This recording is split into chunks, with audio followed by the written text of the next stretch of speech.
بسم الله الرحمن الرحيم.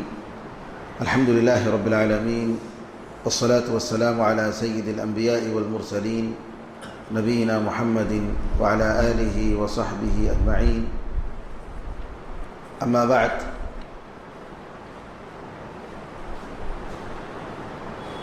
عقیدہ واسطیہ شیخ الاسلام ابن تیمیہ رحمۃ اللہ علیہ کی کتاب سے درس کا سلسلہ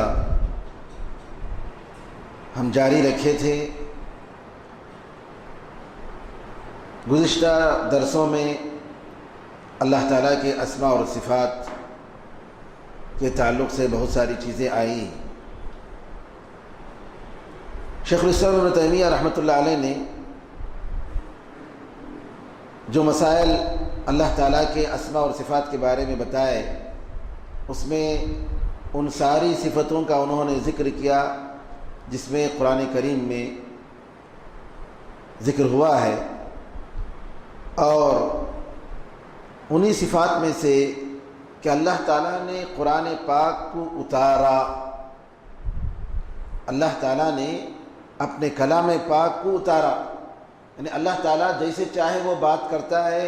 یہ قرآن اللہ کا کلام ہے، اور اللہ تعالیٰ جب چاہے اپنی مرضی کے مطابق وہ بات کرتا ہے۔ آدم علیہ السلام سے اللہ نے بات کی، موسیٰ علیہ السلام سے اللہ نے بات کی، رسول اللہ صلی اللہ علیہ وسلم سے معراج کے موقع پر اللہ تعالیٰ نے بات کی۔ یہ ساری چیزیں قرآن کریم میں اور نبی کریم صلی اللہ علیہ وسلم کے حدیثوں میں آئی ہیں۔ لیکن بعض فرقے جو اسلام کے نام پر، بہت سارے ایسے فرقے ہیں جن کا یہ خیال ہے کہ اللہ تعالیٰ بات نہیں کرتا ہے، نعوذ باللہ۔ قرآن میں جب اللہ تعالیٰ کہتا ہے کہ بات کرتا ہے تو ہم اس کو غلط معنی لینے والے کون ہوتے ہیں؟ یہ ہمیں حق نہیں پہنچتا کہ اللہ تعالیٰ کی کسی بات کو ہم دوسرے معنی میں لیں، یہ کسی بھی طریقے سے جائز نہیں۔ لیکن جیسا کہ اس سے پہلے درس میں آیا، جہمیہ، معتزلہ اور اسی طریقے سے اشاعرہ وغیرہ نے اللہ تعالیٰ کے بات کرنے کی صفت کو غلط معنی میں لیا، اور انہوں نے اس لیے ایسا کیا کہ ان کی نظر میں بات کرنے کی صفت اگر اللہ تعالیٰ کی طرف ہم منسوب کرتے ہیں تو وہ یہ سمجھتے ہیں کہ انسان کی جیسی، مخلوق کی جیسی صفت ہو گئی۔ اللہ تعالیٰ نے بات کیا تو وہ کہتے ہیں کہ اگر ہم یہ کہیں گے کہ اللہ نے بات کیا تو اللہ تعالیٰ کے لیے زبان چاہیے۔ اب اللہ کے لیے زبان چاہیے تو جو ہے ہماری زبان ختم ہونے والی ہے، تو نعوذ باللہ اللہ کے بارے میں بھی ایسی ہی بات کریں گے۔ اس لیے انہوں نے کہہ دیا، صاف کہہ دیا کہ اللہ تعالیٰ بات نہیں کرتا ہے، استغفر اللہ۔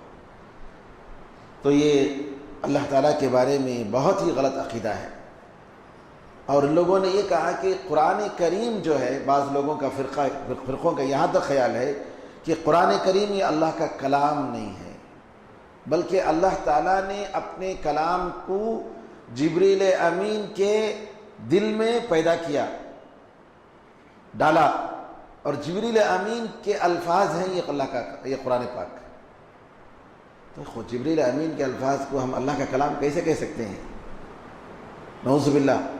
اس طریقے کے غلط معنی، غلط عقیدے بہت سارے لوگ رکھتے ہیں، لہٰذا اس مسئلے میں ہمیں صاف طور پر بتانا چاہیے کہ یہ اللہ کا کلام ہے۔ قیامت کے دن اللہ تعالیٰ بات کرے گا، حدیث میں آتا ہے ہر ایک سے بات کرے گا۔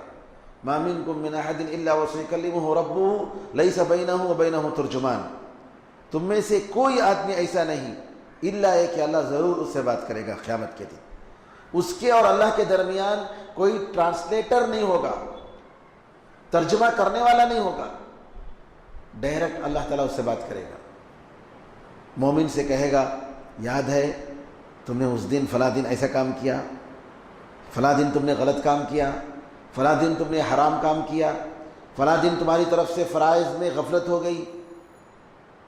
جب ایک ایک اللہ تعالیٰ جب اس کے گناہ کو یاد دلائے گا تو مومن سمجھے گا کہ میں اب دوزخ میں جانے والا ہوں، اب میرا ٹھکانہ دوزخ ہی ہے، صرف اللہ تعالیٰ جو ہے میرے گناہوں کو ذکر کر رہا ہے۔ تو اللہ کہے گا، میں نے دنیا میں تمہارے گناہوں کو چھپایا تھا،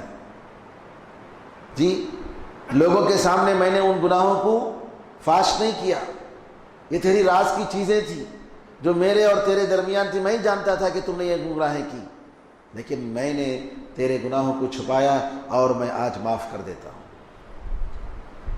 تو اللہ تعالیٰ ہر ایک سے بات کرے گا، قیامت کے دن کہے گا کہ میں ہی بادشاہ ہوں، ہے کوئی بادشاہ میرے علاوہ؟ کہاں ہیں وہ بادشاہ جو زمین میں ظلم و زبردستی کر رہے تھے؟ وہ کہاں ہیں؟ کہاں چلے گئے؟ این الجبارون این المتکبرون، وہ تکبر کرنے والے کہاں چلے گئے؟ کہنے کا مطلب یہ ہے کہ اللہ تعالیٰ جب چاہے جیسے چاہے بات کرتا ہے، اور یہ اللہ کا کلام ہے، جبریل امین کا کلام نہیں ہے، یہ رسول اللہ صلی اللہ علیہ وسلم کا کلام نہیں ہے، یہ قرآن پاک اللہ کا کلام ہے۔ نبی کریم صلی اللہ علیہ وسلم کا جو کلام ہے وہ حدیث ہے، حدیث رسول ہے صلی اللہ علیہ وسلم، لیکن اللہ نے جو بات کی اس کا جو کلام ہے یہ اللہ کا کلام ہے۔ اللہ تعالیٰ نے تورات کو اتارا، یہ اس کا کلام تھا، انجیل کو اتارا، اس کا کلام تھا، لیکن لوگوں نے بعد میں بدل دیا، اور اب جو اللہ کا کلام ہے بغیر کسی تبدیلی کے اصلی شکل میں وہ اللہ تعالیٰ کا کلام قرآن پاک ہے۔ شیخ الاسلام تیمیہ رحمۃ اللہ علیہ نے آیتیں ذکر فرمائی جس سے یہ بات ثابت ہوتی ہے کہ اللہ تعالیٰ نے قرآن کو اتارا، نازل کیا۔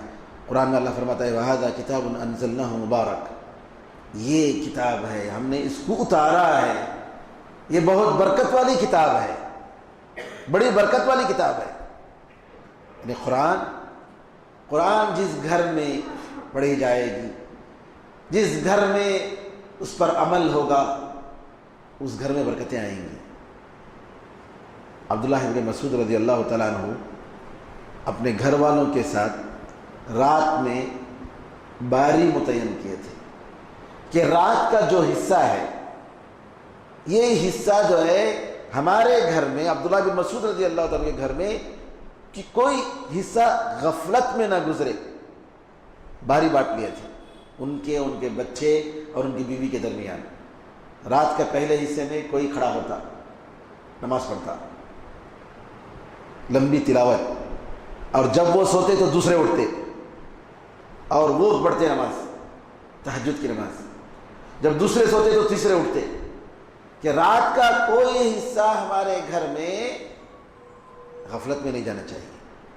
سبحان اللہ، یعنی سلف صالحین کس طریقے سے قرآن کا اہتمام کرتے تھے، ذرا غور کریں۔ اللہ تعالیٰ رسول اللہ صلی اللہ علیہ وسلم فرمایا ان اللہ یرفع بهذا الكتاب اقواما ويضع به آخرین، اللہ تعالیٰ اس کتاب کے ذریعے کچھ لوگوں کو اونچے مقام تک لے جاتا ہے۔ جو لوگ اس کو مقام دیتے ہیں، عزت دیتے ہیں، احترام کرتے ہیں، پڑھتے ہیں، اس پر عمل کرتے ہیں، اس کے معنی میں غور کرتے ہیں، ان کو کیا کرتا ہے؟ اونچے مقام تک لے جاتا ہے۔ بڑے بڑے لوگ آپ ان کو دیکھیں، ان کا بیک گراؤنڈ دیکھیں، کچھ بھی نہیں، غریب خاندان کے، غریب قبیلے کے، جی غریب لوگ، ان کے ماں باپ بہت غریب، لیکن اللہ نے جب انہوں نے اس قرآن کو سیکھا، اس دین کو سیکھا، اللہ تعالیٰ نے ان کو بہت اونچا مقام دیا، دنیا اور آخرت میں، دنیا میں بھی اور آخرت میں بھی۔ یہ اللہ کا وعدہ ہے۔ اس زمانے میں معزز سے مسلمان ہو کر اور ہم خوار ہوئے، ذلیل ہوئے تاریخ قرآن ہو کر، قرآن کو چھوڑ کر۔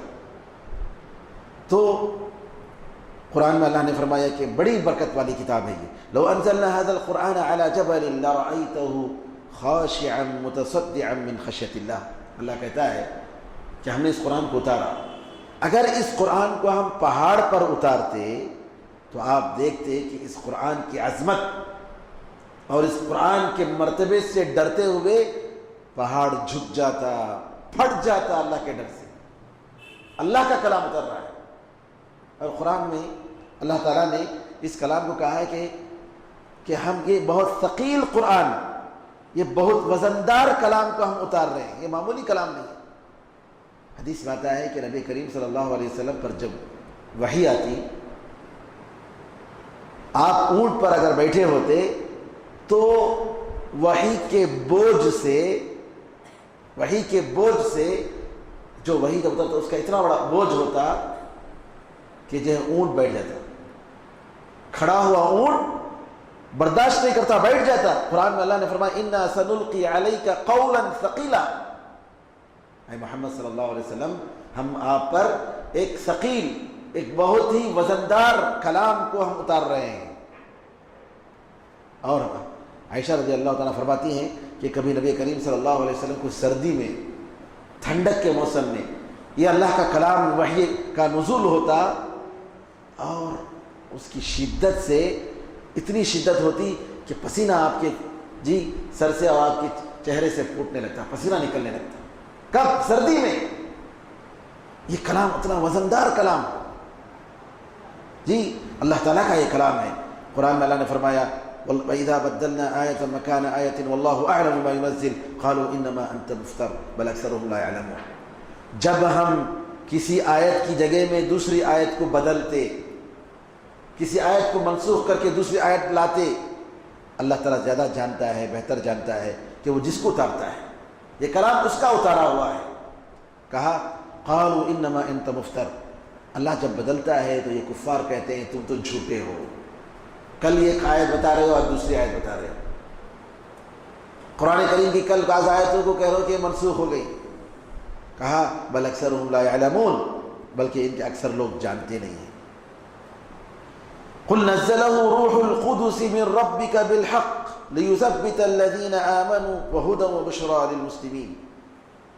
جبریل امین نے اس کو اتارا. یہ کلام اللہ کا کلام ہے، لیکن لانے والے کون ہیں؟ روح القدس جبریل امین ہے. حق کے ساتھ انہوں نے اتارا تاکہ جو لوگ ایمان لائے ان کو ثابت قدمی رکھیں، ثابت قدم رکھیں، ان کے پیر کو مضبوط کریں، ان کے ایمان کو مضبوط کریں. وہ ہدی و بشریٰ للمسلمین. اور یہ کتاب سراپا ہدایت اور مسلمانوں کے لیے خوشخبری دینے والی ہے. قرآن میں اللہ نے فرمایا وَلَقَدْ نَعْلَمُ إِنَّهُمْ يَقُولُونَ إِنَّمَا يُعَلِّمُهُ بَشَرٌ. یہ کفار قریش کہتے ہیں، اے محمد ہم جانتے ہیں کہ یہ لوگ کہتے ہیں ارے یہ تو انسان اس کو سکھا رہا ہے، یہ اللہ کا کلام نہیں ہے. یہ کفار کیا کہتے ہیں کہ جو ہے ایک انسان یہ محمد صلی اللہ علیہ وسلم کو سکھاتا ہے. انہوں نے کہا کہ ایک یہودی یہ سکھا رہا ہے محمد صلی اللہ علیہ وسلم کو. اللہ تعالیٰ کہتا ہے لسان الذی یلحدون الیہ اعجمی وہذا لسان عربی مبین. یہ کفار جو کہہ رہے ہیں کہ ایک انسان محمد صلی اللہ علیہ وسلم کو یہ قرآن سکھا رہا ہے، ارے وہ تو عربی بھی نہیں جانتا ہے، وہ سریانی جانتا ہے، یہودی ہے وہ. یہ کتاب تو عربی میں ہے، کیسے وہ سکھاتا ہے؟ تو کہنے کا مطلب یہ ہے کہ یہ اللہ تعالیٰ کا کلام ہے، ہمیں اس پر ایمان رکھنا ہوگا. اس کے بارے میں کوئی غلط معنی اور غلط عقیدہ رکھنا یہ جائز نہیں ہے. اللہ تعالیٰ نے جب صاف طور پر کہہ دیا ہے کہ اس کا کلام ہے، ہم اپنی طرف سے کوئی غلط معنی دے نہیں سکتے. عقیدے کے مسائل میں ایک مسئلہ یہ بھی ہے کہ ہم مومن انشاءاللہ جنت میں اللہ تعالیٰ کو دیکھیں گے. یہ عقیدہ ہے. جبکہ معتزلہ کا عقیدہ یہ ہے، رافضہ کا عقیدہ یہ ہے، شیعہ کا عقیدہ یہ ہے کہ کوئی اللہ تعالیٰ کو جنت میں دیکھ نہیں سکتا. اور ان لوگوں نے قرآن کریم کی کچھ آیتوں کو لے کر یہ عقیدہ رکھا کہ اللہ تعالیٰ کو کوئی دیکھ نہیں سکتا.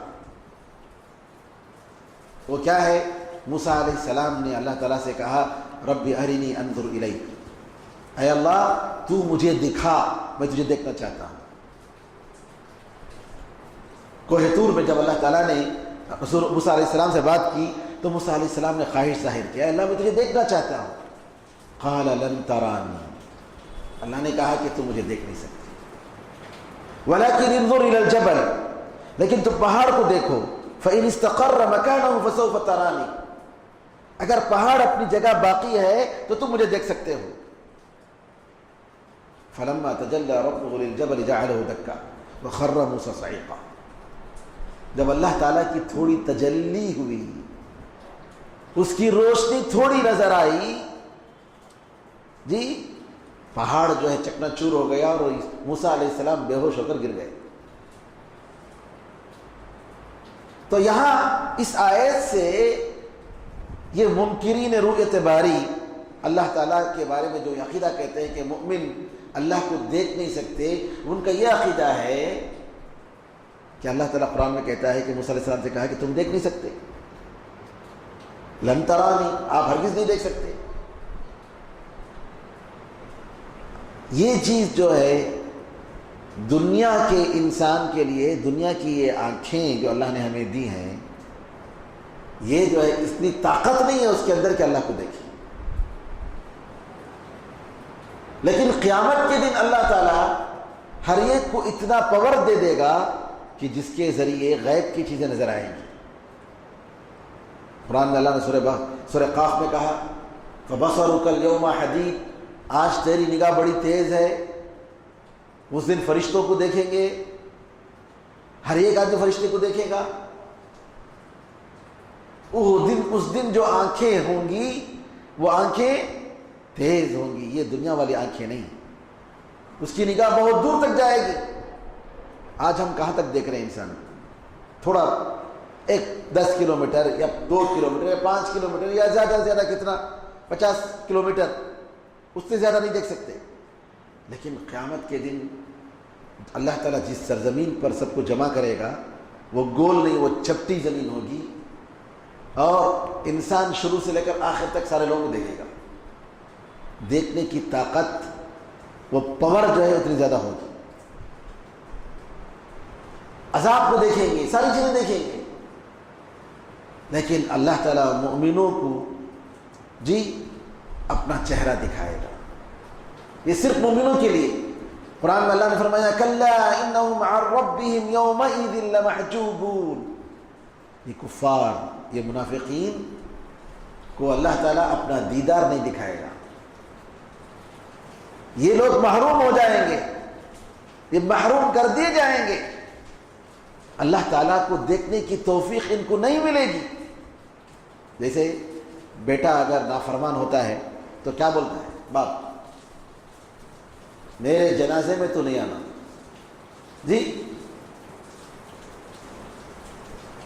میرے جنازے میں تو نہیں آنا، میرا دیدار اس کو نصیب نہیں ہونا. بولتے نہیں بولتے؟ اللہ نے کہا کلا انہم عن ربہم یومئذ لمحجوبون. یہ کفار، یہ مشرکین، یہ منافقین ان کے پروردگار کی رؤیت سے یہ محروم کر دیے جائیں گے. اس کا مطلب یہ ہوا کہ مومن دیکھیں گے. قرآن میں اللہ فرماتا ہے وجوہ یومئذ ناظرہ الی ربہ ناظرہ. کچھ چہرے قیامت کے دن تر و تازہ ہوں گے، خوش ہوں گے، فریش ہوں گے، اپنے پروردگار کو دیکھ رہے ہوں گے، اللہ کو دیکھ رہے ہوں گے. تو اللہ تعالیٰ کہہ رہا ہے کہ مومن کچھ چہرے دیکھیں گے اللہ تعالیٰ. قرآن میں اللہ نے فرمایا علی الارائک ینظرون. اپنے گدوں پر بیٹھ کر وہ دیکھ رہے ہوں گے. علماء نے کہا کہ دیکھنے سے مراد یہاں اللہ کو دیکھنا مراد ہے. اور اس طریقے سے اللہ نے فرمایا للذین احسنوا الحسنى وزیادہ. جو لوگ اچھا عمل کرتے ہیں ان کے لیے جنت ہے. حسنہ سے مراد جنت، اور ایکسٹرا بھی ہے. ایکسٹرا سے کیا مراد؟ اللہ تعالیٰ کی رؤیت، اللہ کو دیکھیں گے. جنتی جب جنت میں جانے کے بعد اللہ کو دیکھیں گے، حدیثوں میں آتا ہے کہ جنت کی ساری نعمتیں معمولی ہو جائیں گی. اللہ تعالیٰ کی نعمت، وہ لذت، رویت باری جو ہے وہ اتنی اہم ہوگی، اتنی مزیدار ہوگی، اتنی لذیذ ہوگی کہ جنت جو ہے اس کے سامنے معمولی ہوگی.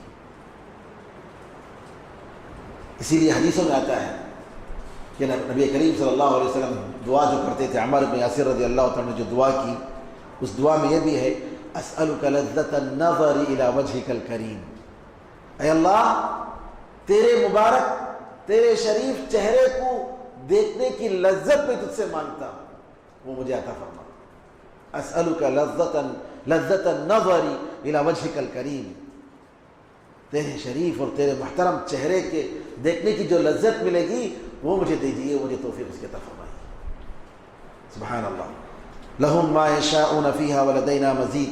اللہ تعالیٰ کہتا ہے کہ ان کو یہ جو کچھ بھی چاہیں گے مومن، ان کو وہ سب ہم دیں گے، اور مزید بھی دیں گے، ایکسٹرا بھی دیں گے. ایکسٹرا سے مراد علماء نے کہا کہ اس سے مراد جو ہے یہ رسول اعتباری تعالیٰ ہے. مومن جو ہے جنت میں اپنے خدا کو دیکھیں گے، اپنے پروردگار کو دیکھیں گے.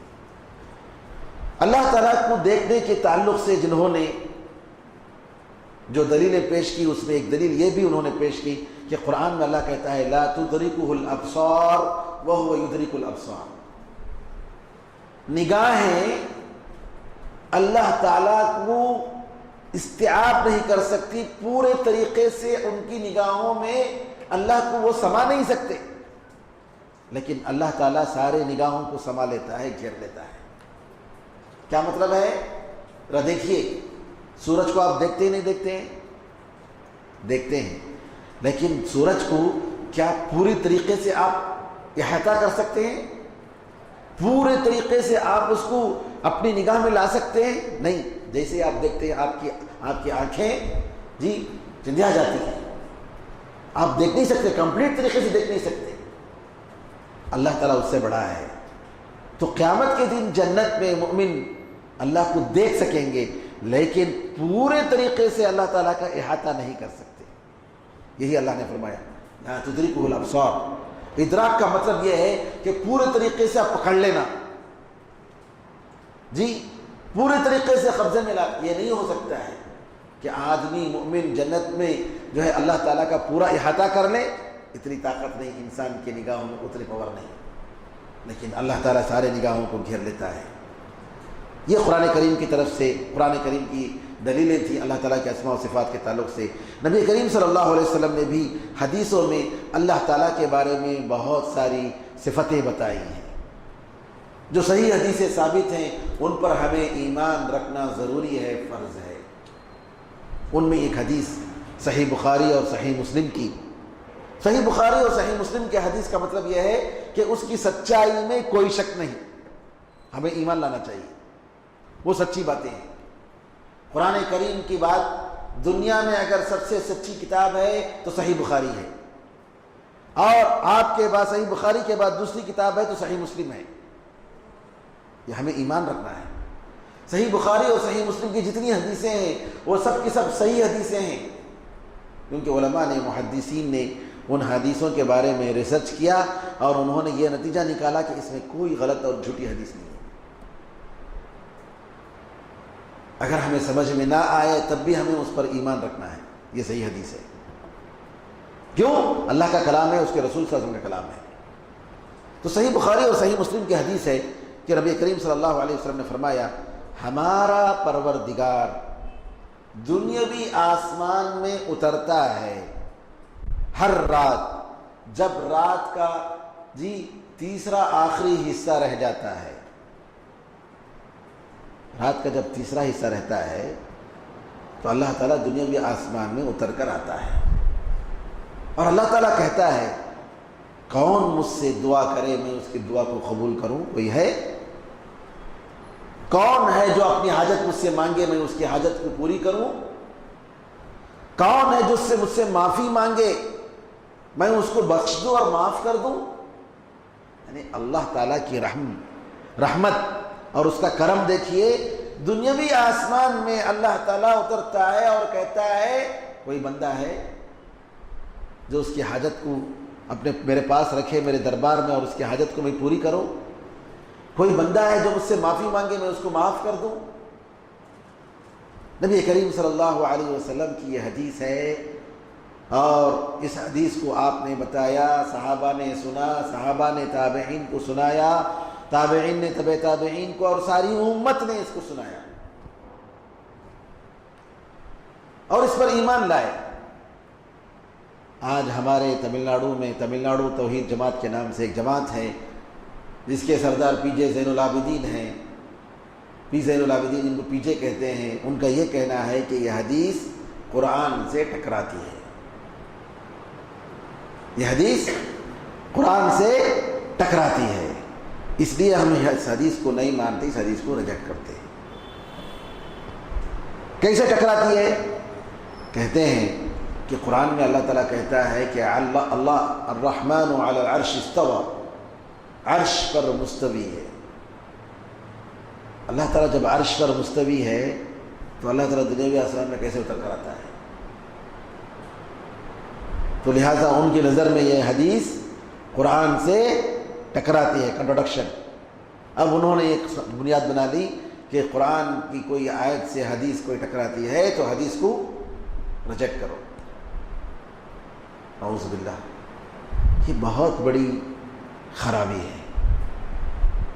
نبی کریم صلی اللہ علیہ وسلم کی حدیث کو ریجیکٹ کرنے والے آپ اور ہم کون ہوتے ہیں؟ آپ کا یہ سمجھنا کہ حدیث قرآن کریم سے ٹکراتی ہے، یہ خود غلط ہے.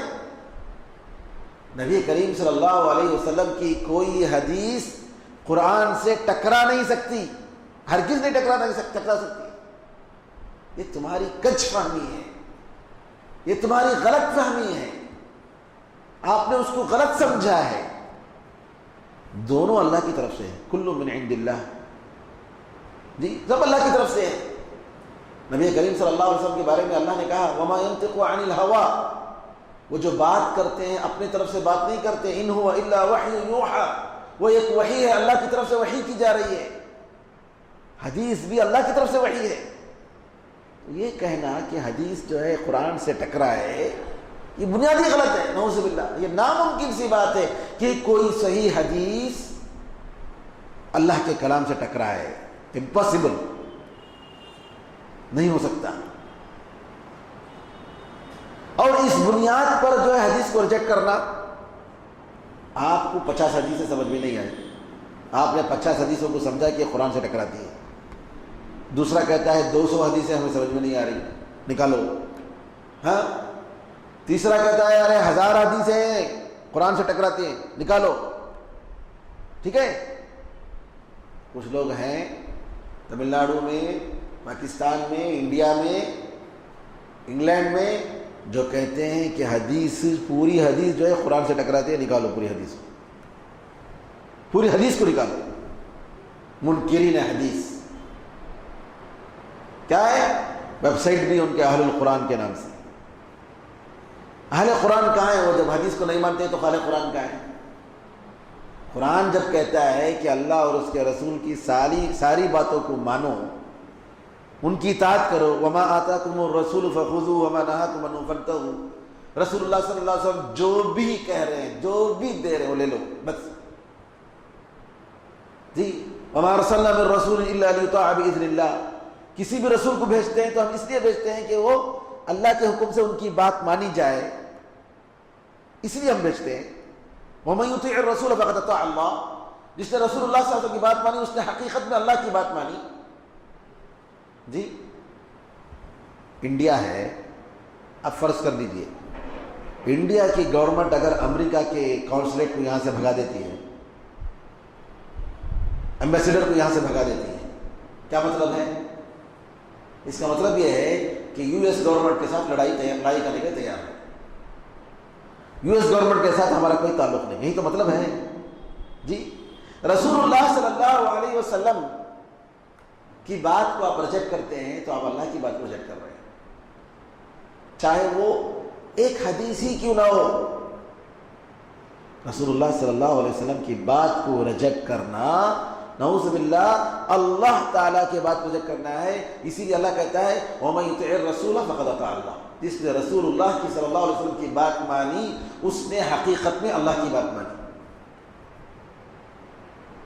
یہ الگ کرنا ناممکن سی بات ہے.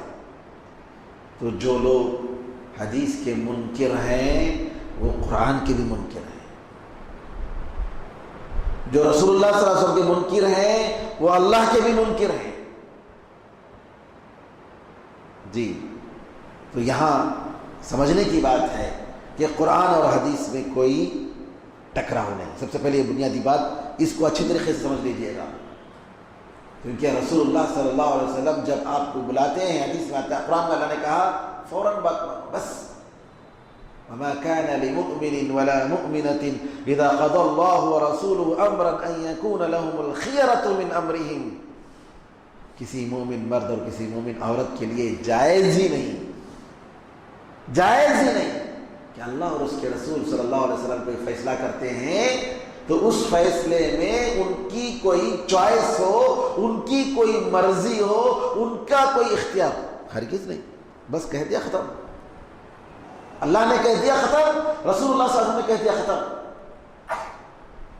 ورنہ اگر آپ نہیں مانیں گے، جی رحمت اللہ، تو گدھے کا گوشت قرآن میں تو نہیں ہے کہ حرام ہے، حدیث میں حرام ہے، قرآن میں نہیں ہے۔ قرآن میں کہا ہے کہ گدھے کا گوشت حرام ہے؟ جی قرآن میں کہا ہے کہ چیل حرام ہے، کہا ہے؟ چنگل والے پرندے جو آپ چنگل سے شکار کر کے کھاتے ہیں، حدیث میں آتا ہے حرام ہے۔ تو کوا بھی حرام نہیں ہے ان کے پاس، چیل حرام نہیں ہے ان کے پاس، جی کیونکہ شریعت نہیں ہے، حدیث میں آیا ہے ساری چیزیں۔ حدیث میں 5 وقت کی نمازیں کو طریقہ 5 وقت تحدید کر کے بتایا گیا، قرآن میں تو نہیں ہے۔ تحدید کے ساتھ رکوع اور سجدے اور ایسے ہونا چاہیے، اللہ اکبر سے نماز شروع ہونی چاہیے، سلام پر نماز ختم ہونی چاہیے، کہاں ہے قرآن میں؟ جی چور کا ہاتھ کاٹنا ہے، قرآن میں ہاتھ کا لفظ آیا ہے، بس کہاں سے کاٹیں گے؟ یہاں سے کاٹیں گے، یہاں سے کاٹیں گے، یہاں سے کاٹیں گے، اور کتنے پیسے میں کاٹیں گے؟ 2 روپے چرائے تو کاٹیں گے، 10 روپے چرائے تو کاٹیں گے؟ نہیں، اس کی کوئی فکس اماؤنٹ ہے، اماؤنٹ ہے، بتایا گیا، جی اماؤنٹ ہے، بتایا گیا۔ آج کل کے حساب سے تقریباً 700-800 روپے وہ جب چراتا ہے چوری کے انداز میں، یہ نہیں کہ آپ کے سامنے سے چرا رہا ہے، چور نہیں کہتے، اس کو ڈاکو بولتے ہیں، سامنے سے جو اٹھاتا ہے، آپ کے جیب سے جو اٹھاتا ہے وہ ڈاکو ہے۔ چور کون؟ جو چپکے سے اٹھاتا ہے، آپ کو پتہ نہیں، آپ سو رہے تھے، آپ باہر ہیں، گھر کے باہر ہیں، اس کے شروع سے اسلام میں، اس وقت اس کا ہاتھ کاٹا جائے گا، یہاں سے کاٹا جائے گا، یہاں سے نہیں، یہاں سے کاٹا جائے گا، سیدھا ہاتھ کاٹیں گے۔ یہ سب تفصیل کس نے بتائی؟ نبی کریم صلی اللہ علیہ وسلم۔ زکوٰۃ دینے کا حکم دیا، لیکن زکوٰۃ کا نصاب اور ہر سال میں دینا ہے یا ہر مہینے میں دینا ہے یا روزانہ دینا ہے، یہ حدیث میں ہے۔ تو میرے بزرگوں، حدیث میں کوئی چیز آ گئی ہے تو اس کو ہمیں تسلیم کرنا ہے۔ جو ریجیکٹ کرتا ہے اس نے محمد رسول اللہ صلی اللہ علیہ وسلم کی گواہی نہیں دی، اشہد ان محمد رسول اللہ اس نے نہیں کہا، اور یہ جنت میں نہیں آ سکتا۔ لہذا ایسے لوگوں سے دور رہیے جو نبی کریم صلی اللہ علیہ وسلم کی حدیثوں پر کلام کرتے ہیں، حدیثوں پر اعتراض کرتے ہیں، نبی کریم صلی اللہ علیہ وسلم کے حدیثوں کے بارے میں آپ کے دل میں شک و شبہ پیدا کرتے ہیں۔ جی اگرچہ کہ آپ کو خیر خواہ سمجھ میں نظر آئیں، نہیں، یہ دین کے ڈاکو ہیں، یہ دین کے چور ہیں، یہ دجال ہیں جو آپ کو دین کے نام پر دھوکہ دیتے ہیں۔ آپ کو ہوشیار رہنا چاہیے، اپنے دین کو بچانے کے لیے آپ کو اللہ اور اس کے رسول اللہ صلی اللہ علیہ وسلم کے طریقے پر آپ کو چلنا ہوگا، ورنہ آپ کا دین کل جو ہے یہ لوگ چرا لیں گے، آپ کو جو ہے بے دین کر دیں گے۔ یہ دین کا مسئلہ ہے، یہ معمولی چیز نہیں ہے۔ دنیا میں نقصان ہو جائے تو کوئی حرج نہیں، زیادہ سے زیادہ دنیا کا نقصان ہوگا، لیکن آخرت اور دین کا نقصان ہو گیا تو بس دوزخی میں رہنا ہے، نعوذ باللہ۔ لہذا اللہ تعالیٰ نے قرآن میں صاف کہہ دیا کہ رسول اللہ صلی اللہ علیہ وسلم کی ہر بات کو ماننی ہے، تو ہر مسلمان کا یہی فرض ہے کہ رسول اللہ صلی اللہ علیہ وسلم کی کسی بھی بات کو ریجیکٹ نہ کرے۔ اب آئیے اس مسئلے کو، کیا یہ مسئلہ ان کے کہنے کے مطابق قرآن سے ٹکراتا ہے؟ ہرگز نہیں۔ قرآن سے کیسے ٹکراتا ہے؟ اللہ تعالیٰ عرش پر مستوی ہے، جیسے اس کے لائق ہے وہ عرش پر مستوی ہے،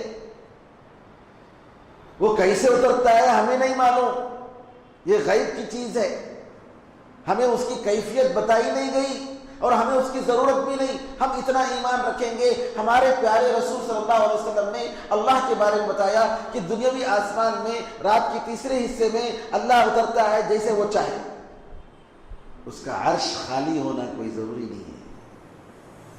آپ چیئر میں بیٹھے ہیں، اگر اتر گئے تو چیئر آپ کا خالی ہو گیا، یہ آپ ہیں، یہ آپ مخلوق ہیں۔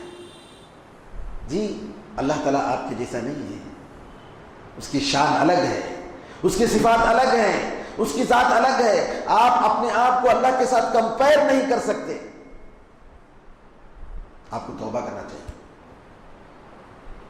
اگر آپ اس عقیدے پر ہیں تو آپ کو توبہ کرنا چاہیے اور یہ عقیدہ رکھنا چاہیے کہ اللہ تعالیٰ عرش پر مستوی ہے. اللہ تعالیٰ جیسے مرضی اس کی ہے، وہ جیسے چاہتا ہے اپنی مرضی کے مطابق اللہ تعالیٰ دنیاوی آسمان میں اترتا ہے. ہم اس پر ایمان رکھیں گے اور اس حدیث پر ایمان رکھیں گے، قرآن پر بھی ایمان رکھیں گے اور یہ سمجھیں گے کہ یہ حدیث قرآن کریم سے ہرگز کوئی ٹکراؤ نہیں ہے.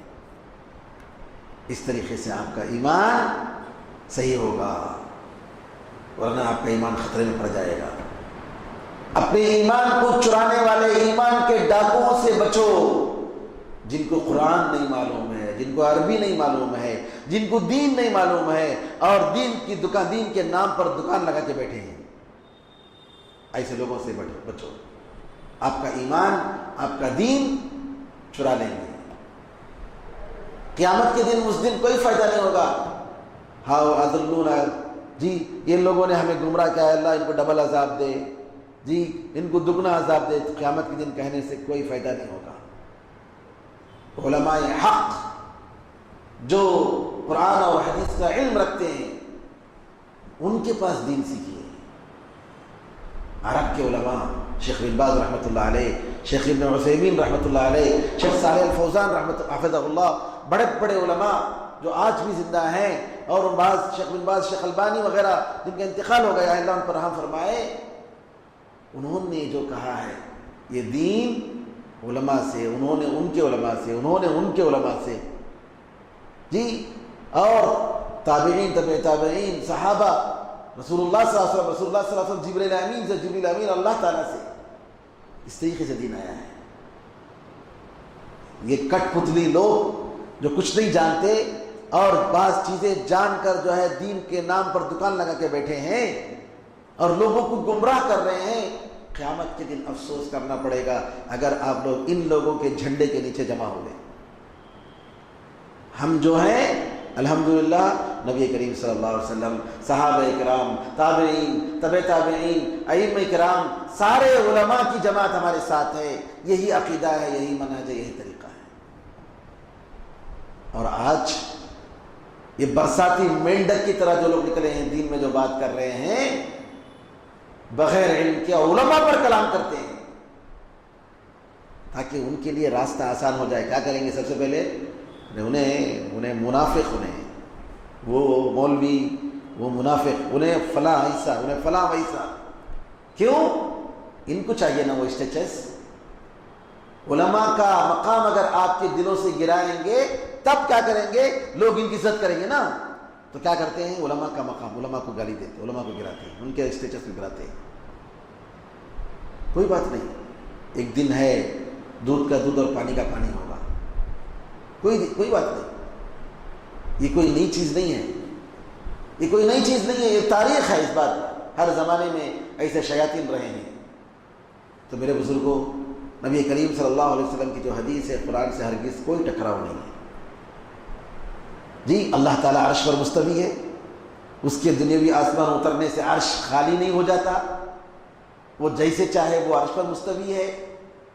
ہم اللہ تعالیٰ کے ساتھ اپنے آپ کو کمپیئر نہیں کر سکتے، اللہ تعالیٰ کے لیے ہماری مثال ہم دے نہیں سکتے، کیونکہ قرآن میں اللہ نے فرما دیا لیس کمثلہ شیء وہو السمیع البصیر، اللہ کے جیسی کوئی چیز نہیں اور وہ سننے والا اور دیکھنے والا ہے. تو یہاں تک آج کے درس میں ہم ختم کرتے ہیں. حدیث میں اور بھی باتیں ہیں، انشاءاللہ آئندہ درس میں ہم ہفتے کے دن اسی طریقے سے انشاءاللہ بتائیں گے.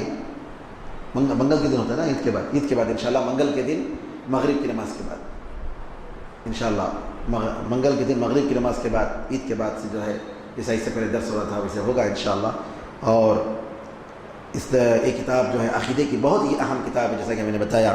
اللہ تعالیٰ سے دعا ہے کہ ہمیں قرآن اور حدیث، صحابہ رضی اللہ اجمعین، تابعین، تبع تابعین، اہل سنت و جماعت کے طریقے پر، ان کے عقیدے پر زندہ رکھیے اور ان کے عقیدے پر، اسی عقیدے پر اللہ تعالیٰ ہمیں اور آپ کو مدد عطا فرمائے.